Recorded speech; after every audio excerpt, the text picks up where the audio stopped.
এই ডক্টর ইউনূসকে এই চেয়ারে বসানো হয় না। বিএনপির সাথে আমরা যোগাযোগ করেছি, জামাত ইসলামের সাথে যোগাযোগ করেছি, 12 দলীয় জোটের সাথে যোগাযোগ করেছি, ইসলামী আন্দোলন সহ এনসিপি প্রত্যেকটি দেশপ্রেমিক দলের সাথে আমরা যোগাযোগ করেছি। প্রত্যেকে এই বিষয়ে একমত। আগামী 3 দিনের মধ্যে এই জাতীয় মুনাফেক পার্টি ওরফে জাতীয় পার্টিকে নিষিদ্ধ ঘোষণা করতে হবে। কাল থেকে আমাদের খেলা হবে ডু অর ডাই। আমি ফারুক হাসানের পা দেখেন প্লাস্টার করা, এই প্লাস্টার ওলা পা নিয়ে আমি আসছি।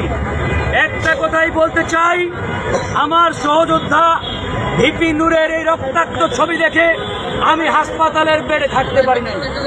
আমি সেখান থেকে উঠে আমি গত 4 দিন আগে আপনারা জানেন ভয়াবহ সড়ক দুর্ঘটনায় আমি আক্রান্ত। আমি হাসপাতালের বেডে শুয়েছিলাম, সেখান থেকে আমার হাতে 4টি সেলাই, আমার পা প্লাস্টার করা। আমি আসলে কোনোভাবেই টিকে থাকতে পারি। আমি সেই বেড থেকে উঠে আমি কিন্তু এই হাসপাতালে আসছি। আজকে আমি একবার স্পষ্ট করে বলছি, আগামীকাল থেকে খেলা হবে ডু অর ডাই। দেশের মাটিতে হয় এই আওয়ামী দোসর জাতীয় পার্টি থাকবে, অথবা আমরা বিপ্লবের পক্ষের বিপ্লবীরা থাকবো। তো আগামীকালকে রাজপথে ফাইসালা হবে। আমরা এই সরকারকে বলতে চাই, ডক্টর মোহাম্মদ ইউনূস সাহেব, আপনাকে ওই ছোট জগন্নাথ হয়ে বসে থাকার জন্য এই চেয়ারে বসানো হয় নাই।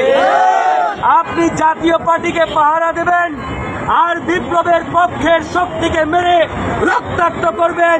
এই জন্য এই ডক্টর ইউনূসকে এই চেয়ারে বসানো হয় না। আগামীকালকে আপনার বিরুদ্ধে আমরা জানতে চাই আপনি কি সিদ্ধান্ত নেন এই জাতীয় মুনাফেক পার্টির বিরুদ্ধে।